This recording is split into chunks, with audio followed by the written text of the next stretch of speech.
गांव से काफी दूर एक घना जंगल था। उस जंगल में एक काफी पुराना बरगद का पेड़ हुआ करता था, जिसमें उल्लू का घर भी था। उसी पेड़ के नीचे एक हाथी भी रहता था, जिसका नाम गोलू था। एक जगह पर रहने की वजह से उल्लू और गोलू हाथी के बीच अच्छी दोस्ती थी। इधर हाथी सारा दिन जंगल में मस्ती करता था, कभी वो गन्ने खाता तो कभी अपनी सूंड में पानी भरता और अपने ऊपर फेंकता। उधर उल्लू सारा दिन सोता और रात होते ही गोलू के पास जाकर ढेर सारी बातें करता था।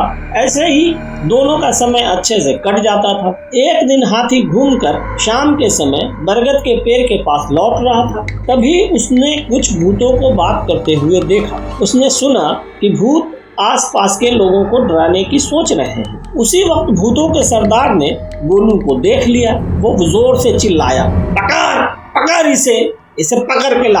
कुछ भूत गोलू को पकड़ने के लिए उसके पीछे भागने लगे। भूतों के सरदार के पास खड़े कुछ भूतों ने पूछा, ये कौन था सरदार? सरदार ने जवाब दिया, मैंने कल रात सपने में एक हाथी को पूरा खाया था। ये हाथी बिल्कुल मेरे सपने ही जैसा है। इसे देखकर लग रहा है कि सपने सच हो सकते हैं। इसे पकड़कर आज मैं अपना सपना सच करके ही रहूंगा। तभी हाथी को भूत पकड़कर सरदार के पास ले आए। गोलू ने पहली बार भूत को देखा था।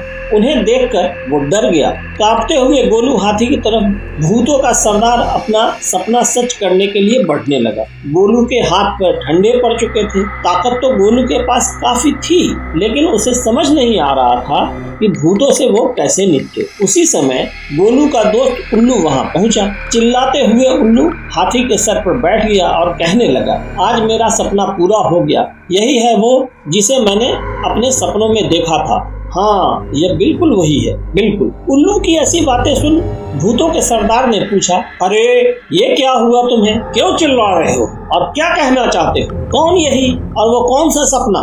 जवाब में उल्लू ने कहा कि देखिए, मैंने कल रात सपना देखा था कि मेरी शादी हो गई है। मैंने जिसे अपने सपने में देखा था उसका चेहरा आपके बगल में जो खड़ी है उससे बिल्कुल मिलता जुलता है। अब मैं इससे विवाह करके अपना सपना पूरा करूंगा। तभी सरदार ने बताया कि भूतों की रानी है और तुम्हारा ये सपना सच नहीं हो सकता। उसी वक्त भूतों की रानी ने भी चिल्लाते हुए कहने लगी, मैं और एक उल्लू से शादी? कभी नहीं, ऐसा कभी नहीं हो सकता, कभी नहीं करूंगी। भूतों के सरदार ने उस रानी से कहा कि चिंता करने की कोई बात नहीं, यही है उल्लू, इसलिए ऐसी बातें करता है। सपने सच थोड़े ही होते हैं। मैंने पिछली रात को सपने में इस हाथी को खा लिया था। सच में थोड़ा ही ना मैं इसे खाऊंगा, क्योंकि सपने सच नहीं होते हैं। सपने को सपना ही रहने देना चाहिए।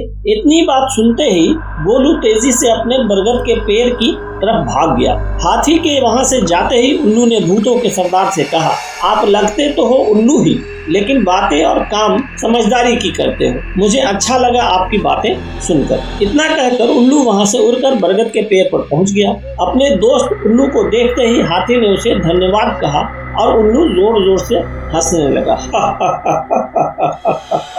हाथी ने पूछा, क्या हुआ दोस्त? उल्लू ने कहा कि मैंने भूत की बातें सुन ली थी। वो तुम्हें अपने सपने की वजह से खाना चाहता था, इसलिए मैंने भी उसे झूठा सपना सुनाकर बेवकूफ बना दिया। फिर उल्लू ने हाथी से कहा कि दोस्त, तुम्हें न तो मुझे धन्यवाद कहने की जरूरत है और न ही उससे डरने की। दोस्ती में धन्यवाद की जगह नहीं होती। तभी जाकर हाथी को राहत की सांस आई और दोनों दोस्त मिलकर भूतों के सरदार की नासमझी पर हंसने लगे।